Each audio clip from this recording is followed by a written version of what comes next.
What up, everybody? It's me, Tony Jacobson. This is the Breaking Barriers Not Bones video series. It's all about OI. We're at the O.I.F. regional conference in Los Angeles right now, and I'm sitting with two awesome dudes right here. Like this guy right here, we've been connecting on Facebook forever. And seriously, once I started reaching out to people with OI, he was one of the first guys that I connected with. And it's Jeffrey Lee. What's up? Yeah. Hey, how you doing? Good. Now, Jeffrey, I really wanted to sit down with you because you and I connected initially on Facebook because I found you. I was looking for anybody that had OI period, but you were doing a lot of wheelchair tennis. Yep. And that's really, I saw your pictures and everything, and I was like, oh man, I really got to talk to this guy because I used to play some wheelchair tennis when I was younger.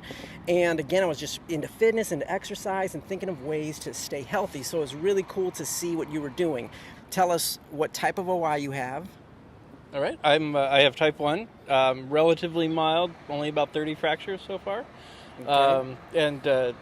And I haven't fractured in a few years now, but it's Good. when I got into my late 30s, the fractured femurs started increasing and whatnot. So Okay. Now let me ask you, when you got to your late 30s, just let's touch on that since we're talking about that right now. When you got into your late 30s, what did you find was kind of the reasoning maybe behind starting to break more?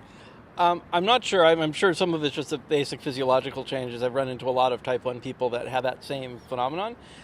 But realistically, I had also, by that point in time, had 4 kids, and actually not 4 kids, 3 kids at that point, and I had stopped exercising and really wasn't doing much. When I was younger, I was more active, swimming and playing racquetball and doing things like that. So that didn't help for sure. So the lack of physical activity was definitely played towards it. You think? Yeah, I think it absolutely did. And speaking of kids.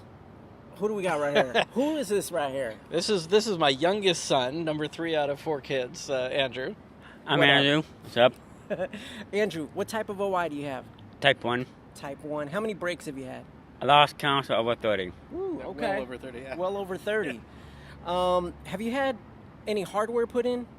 Yeah, I do you have pins? 2 femurs and 2 wires and both my femurs and 2 wires and both my tibias. Awesome. Same here. How many surgeries have you had?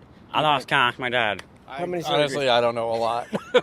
Do you have any hardware? I do. Yeah. Unfortunately, I've got a couple of plates in this leg, which is absolutely just not something to do with OI. You should not put plates in people with OI. I have a rod in this femur, and I think that's about. I think I have a little piece of hardware in here to reattach my tendon, but outside of that, I think that's about it. How many surgeries do you think you've had throughout your life? Oh, Any I don't idea? know. Probably less than 10. We got a close timeline, you and me. Yeah. It's so funny. It's so great. So let me ask you, Andrew, do you play tennis too? Yes, I'm currently on the SCSU wheelchair tennis team. How is it? How did it feel to actually start participating with the team? It felt great since me and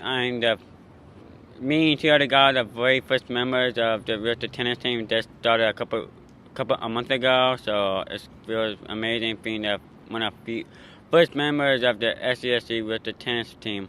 Nice. And how long have you actually been playing wheelchair tennis, though? Seriously, 4.5 years. Did you get into it because your pops? No, he actually lost me playing at a tournament, and then because he was neglected to get back in the set because we wanted to do more, but he didn't be in the set, and then my mom signed me up for a tournament. He came and watched me, and then he started playing, and then so that's why I started playing competitively. So you started playing more when he got into it. I did not want to get into a wheelchair or anything to do with wheelchairs after having grown up in a wheelchair. Absolutely. And I used to, like I said, I played racquetball when I was in college. I couldn't play that anymore. I couldn't do sports for the most part by the time he was playing. And I watched him at a tournament, and I said, that looks kind of fun. I may have to try that out. Now, let me ask you, how many tournaments have you actually participated in? That is a lot of count too. I played in so many, so. Yeah. Probably 20, 30 at least by now. Mm-hmm. And are they all here in California? No, I mean, he travels more than I do, but I've played in Arizona and in California. Andrew gets to Michigan once a year, and then this year he'll be playing in Louisiana probably. I'll probably be playing Louisiana, Florida, and if I get my Grand Final challenge out east, then Michigan again, and probably Oregon too. So Nice. Nice, in Oregon. Dude, that's awesome. Have you guys played doubles together? yes. And how was that experience? Good. We actually played doubles here at UCLA Uh-huh. at the other tennis center, so it was pretty rad. Okay, so that answers the doubles question, but have you played against each other? Oh, yes. Yes. And? Well, I'll say that I think I may currently hold the lead, but while I've been out of action because of an injury, watching him play, if I get back on the court with him, I'm going to let the air out of his tires first, because otherwise he is going to kick me really hard. You need an advantage at this point. Exactly. So, I mean, you feel you could beat your pops anytime, right? Probably. I mean, okay, let's be honest here. All right, age really, I mean, regardless of any OI or type or chair or whatever, age always gets a little notch up. So do you think it's good advice to just tell kids if they want to get into playing tennis? Because tennis is great because you can actually, it's not like a team sport necessarily, so you can just pick up a racket, get out there with somebody that plays tennis, and just start hitting some balls around, right? Yeah, and especially with wheelchair tennis, you can play against the able-bodied friends, because I play in an able-bodied tennis group on Saturday mornings at the country club we belong to. So if you're just in the wheelchair and wanting friends play tennis, you can go. The only difference is the wheelchair player gets 2 bounces and the able-bodied person gets 1 bounce, but it's the same rules, the same rackets, same bars, same courts.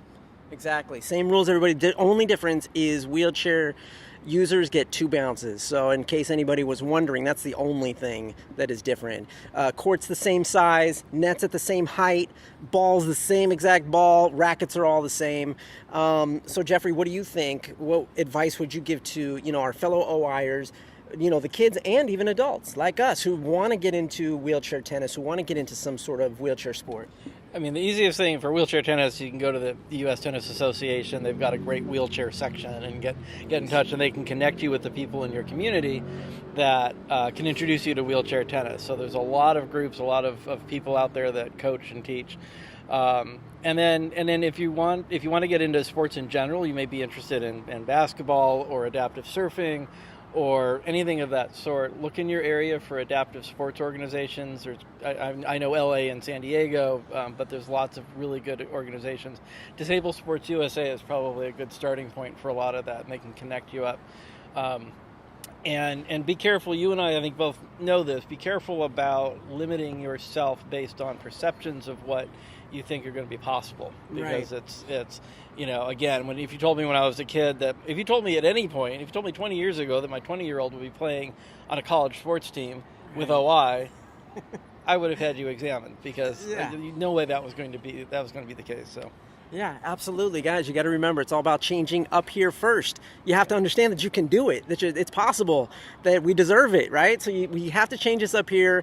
All the physical stuff comes afterwards. It will come naturally. You're going to find where you can break through your barriers, right, and know what your limitations are and what they aren't, and really get into any sport that you want to get into. So thanks, guys, for talking with me. Any final thoughts or words? There's extra photos. When you have OI, you can do anything everybody person can do. You can do anything you want. And I do have to do a small shout out to UCLA, who hosted this great conference. Right. And who beat their crosstown rivals today, right. the USC Trojans. So I am an alumnus, so I had to say that. So I hope you guys enjoyed this video. Make sure you check out my website below, disableyourdisability.com. You can also check out bit.ly/OILife for all types of awesome resources. Visit both of those links. If you enjoyed this video, make sure you like it, make sure you share it, and if you want to see more, there's somewhere to click on the screen right now where you can go and watch a whole bunch of other videos about OI. All right, we'll see you next time.